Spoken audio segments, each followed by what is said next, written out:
want to ask a little bit about some of the new investing things going on in the markets. And Greg Wondra from Bakersfield wonders about target date funds.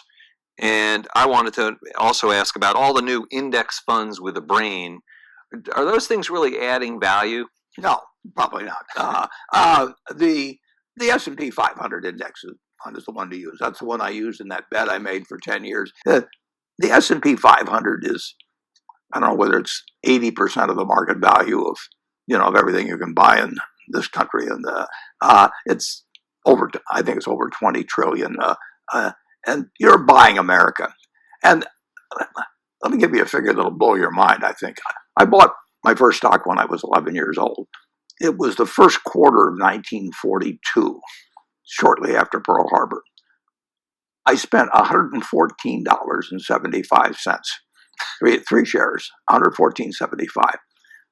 If I put that 114 into the S&P 500 at that time and reinvested the dividends, think of a figure as to what it would be worth today.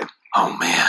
Well, it's okay. But I just want your audience to think for a second. Okay. The answer is about $400,000.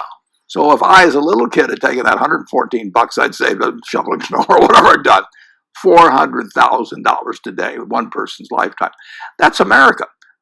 That isn't me. It is the huge tailwind the American economy gives to any equity investor. Now, the market's gone down many times during that time. People have panicked during that time. Headlines have been terrible. It looked like we were losing the war when we first bought it.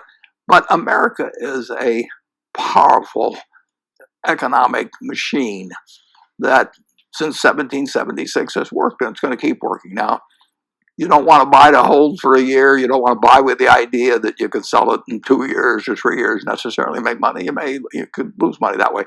But if you buy it for 10, 20, just keep buying the S&P 500 index and forget about all the other nonsense that's being sold to you, because I'll guarantee you one thing about the stuff being sold to you: it will carry bigger fees than what I'm talking about. Yes. Yeah. And there's no reason to think that we don't know if it's 400,000, but that same sort of process or returns won't happen starting right now.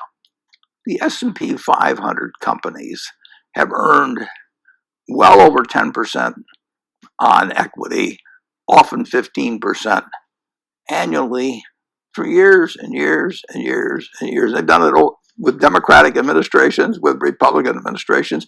Now, you get money compounding at that kind of rate underlying your investment, and you get a diversified group of that.